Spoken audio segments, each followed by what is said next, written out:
रामपुर नाम के गांव में सुंदर नाम का एक धनवान व्यापारी रहा करता था। उसके पत्नी का नाम था शीला और उसके बेटी का नाम था प्रिया।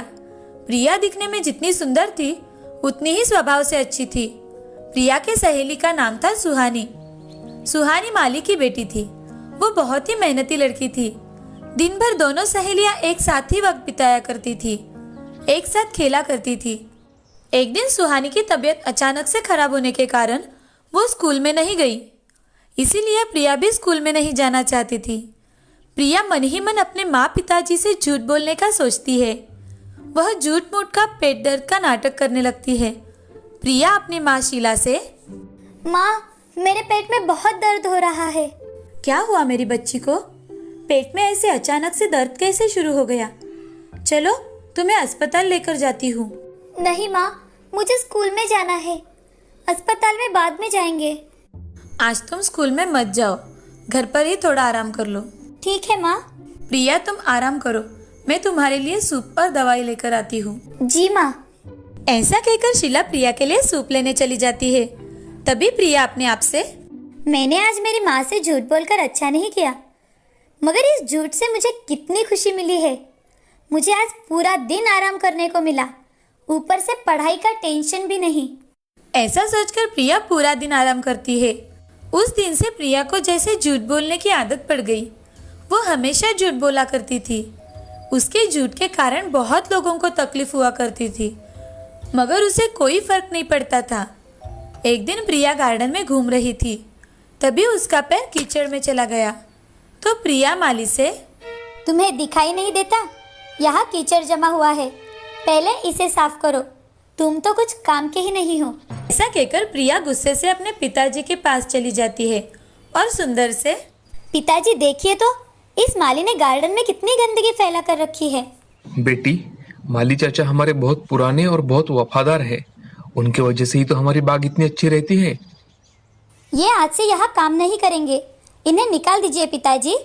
प्रिया की बातें सुनकर सुंदर बहुत दुखी होता है, क्योंकि माली उनके बहुत पुराने और वफादार नौकर थे।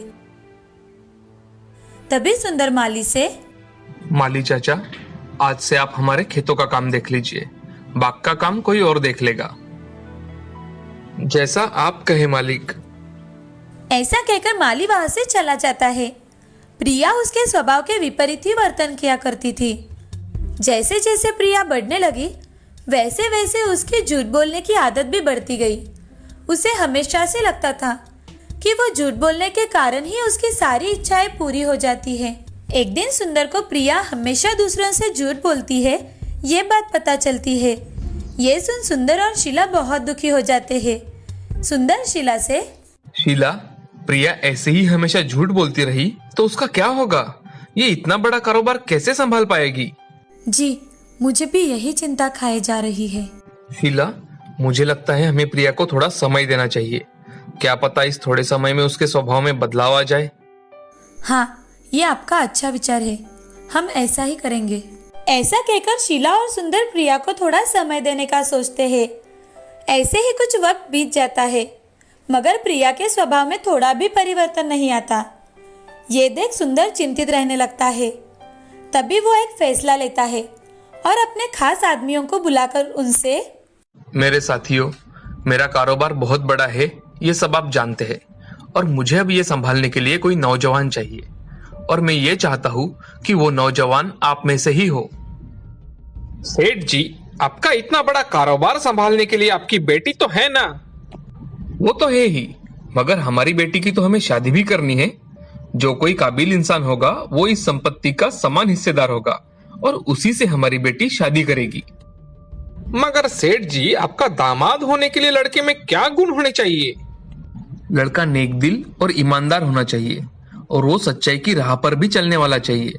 जब भी मुझे कोई ऐसा लड़का लगा, मैं उसी से मेरी बेटी की शादी करवा दूंगा। सुंदर की सारी बातें सुनकर लोग एक दूसरे की ओर देखने लगते हैं। तभी उनमें से 5 नौजवान सामने आ जाते हैं, और वो 5 नौजवान सुंदर से, हमें आपकी शर्त मंजूर है। आपको अगर शर्त मंजूर है तो ठीक है, आपकी सच्चाई और ईमानदारी ही आपको आगे लेकर जाएगी। ऐसा कहकर सुंदर वहां से चला जाता है। कुछ दिन बीत जाने के बाद वो पांचों नौजवानों को बुलवाता है और सबका काम देखकर उनमें से शिवा को रुकने के लिए कहता है। तभी सुंदर शिवा से, शिवा, मैं तुम पर बहुत बड़ी जिम्मेदारी डालने वाला हूँ। कौन सी जिम्मेदारी सेठ जी?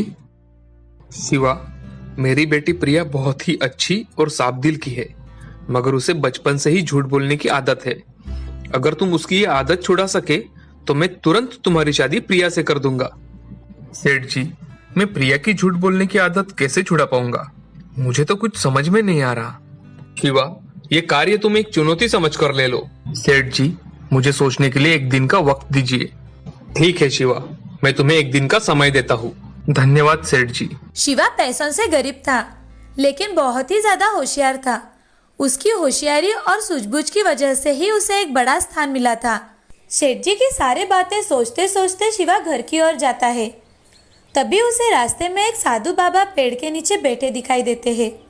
शिवा बाबा के पास जाकर, प्रणाम बाबा।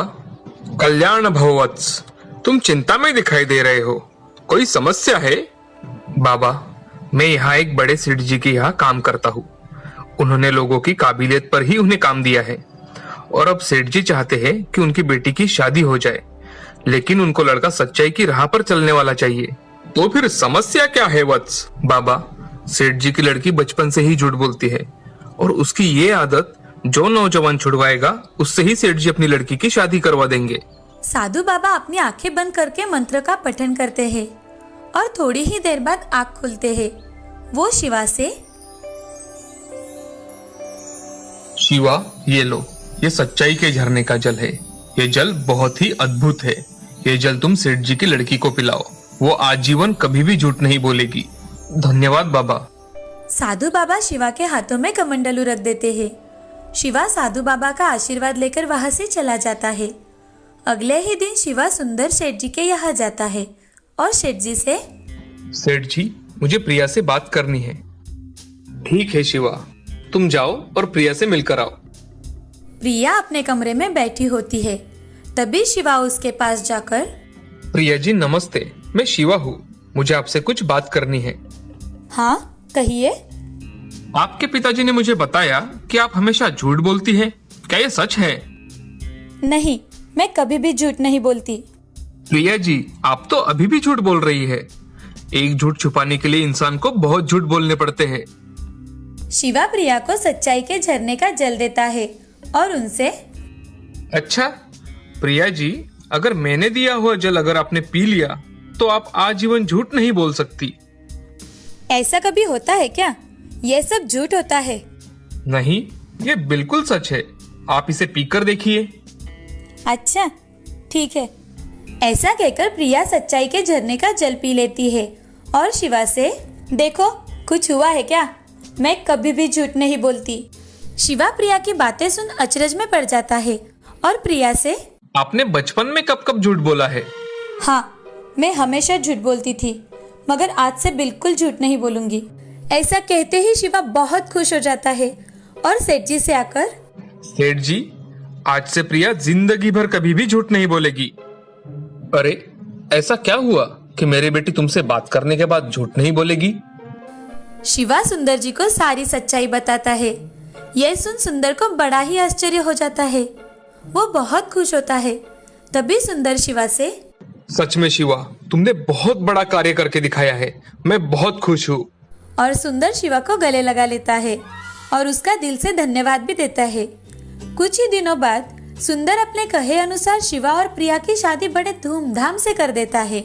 सुंदर अपना सारा कारोबार शिवा को सौंप देता है और प्रिया भी उसकी उसमें मदद कर देती है। दोनों भी तरक्की करते हैं। जब से प्रिया ने सच्चाई का जल पिया, तब से वो कभी भी झूठ नहीं बोल पाई। इस कहानी से हमें ये सीख मिलती है कि जिंदगी में चाहे जितनी भी कठिनाई आए, हमें झूठ नहीं बोलना चाहिए। एक झूठ हमेशा 100 झूठ बोलने के लिए मजबूर कर देता है। हमेशा सच ही बोलना चाहिए।